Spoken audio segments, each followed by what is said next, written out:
In this video, we're going to look at an integral test past paper question. So this diagram shows the curve y equals 1 over root x squared plus 2x for x greater than 0, together with a set of n minus 1 rectangles of unit width. By considering the sum of the areas of these rectangles, show that this summation is always less than this monster here. Okay, so I think the idea is we're going to think about the sum of these rectangles and see that they're less than this decreasing curve. Okay, well, what actually are these rectangles? Do they match up with this? Well, they don't actually, because this one here, sitting just under this curve, this has a width of 1 and a height where we evaluate this at 2. So this first one was 1 over root 2 squared plus 2 times 2. So that's 1 over root 8.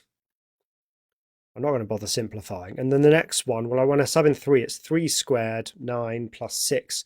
So this one's 1 over root 15. And that's not quite what we have here because we start at 1 here.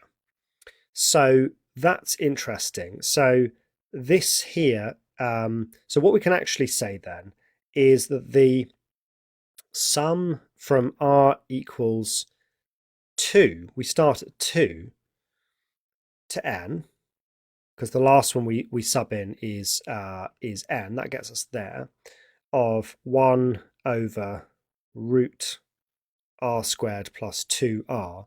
Well, that is always going to be less than the integral of this curve,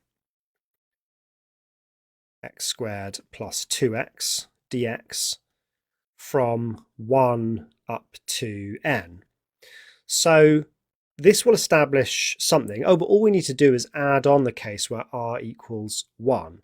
So we'll figure out what this is, and I guess we'll then just add the case where r equals 1 to both sides. In fact, when r equals 1, we get 1 over square root of 1 squared plus 2. It's 1 over root 3. So it's just about adding 1 over root 3 to both sides. Oh, and look, a third root 3 is 1 over root 3. So what I'm hoping to find is that this here is basically less than all of this stuff without that third root 3, and then it's just the 1 over root 3's on both sides. So we need more room, but let's evaluate this integral here. So how do we integrate 1 over the square root of x squared plus 2x? Well, we're going to use our completing the square trick here, because, and we're doing this between 1 and n. And the reason for this is this gets it into a form that we can integrate. Now, this is one of those ones that is much easier to do if you've studied hyperbolic functions. So you might want to either come back to this video when you've done hyperbolics, or you can just stick with me for this. So 1 over, okay, completing the square, that is x plus 1 squared minus 1. And you can use a substitution now just to make it a bit clearer. So if we said that u equals x plus 1, this becomes, well, when x equals 1, u is 2, and when x equals n, u is n plus 1. And this is now 1 over root u squared minus 1. This is a known integral. It's in your formula booklet. Like I said, you can come back to this once you've done hyperbolics. If you haven't done hyperbolics and you want to challenge yourself, you can absolutely do this. Just do another substitution. I'm going to suggest u equals sec. Let's just pick another sec theta. The reason is sec squared theta minus 1 is tan squared theta. So go down that route if you fancy it. So the integral of this is just inverse cosh of u.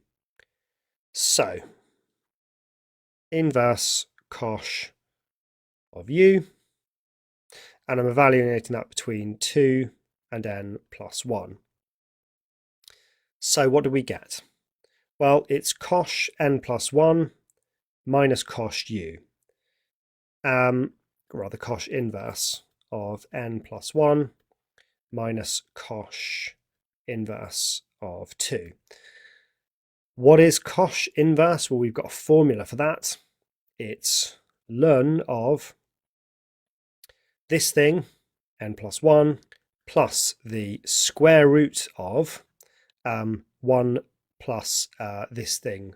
So this thing squared minus 1. So this thing squared is n squared plus 2n plus 1, but then we minus 1 because, just to be crystal clear, particularly in case you haven't learned this, this is a function which we discover is ln of x plus the square root of x squared minus 1.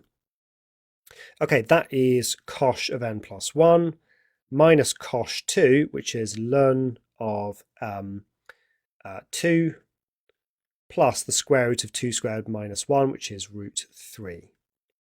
Okay, we've got essentially exactly what we want there now. Now we just go back to our previous result, which is to say that we have proven that the sum from r equals 2 to n of all of this stuff, r squared plus 2r, that must be less than the thing that we've just found, ln of n plus 1 plus root n squared plus 2n minus ln 2 plus root 3. And then, since when we sub in r equals 1 into this, we just get 1 over root 3. Therefore, if you take the sum from r equals 1 to n, it's exactly the same as what we just got, plus 1 over root 3.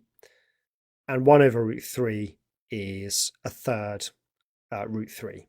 So we just tuck a third root 3 in as they have above, and we've proved the result. And there we go. That one's done for a whopping 10 marks. So what things do you need to remember there? You need to make sure that your setup is correct and you're definitely comparing the right rectangles with the right regions, and you need to be careful with your integration. In this case, we didn't need to show that this was a decreasing function, basically because they've given us the sketch, and the way they sketched it is decreasing. If they hadn't given me that, I probably would have quickly proved that this is a decreasing function by just showing that the derivative is always negative when x is greater than or equal to 1. But I think we don't need to do that because they've given us a sketch which is clearly a decreasing function. All right, that's done. Hope you've enjoyed learning about limits of areas, and I'll see you in the next video.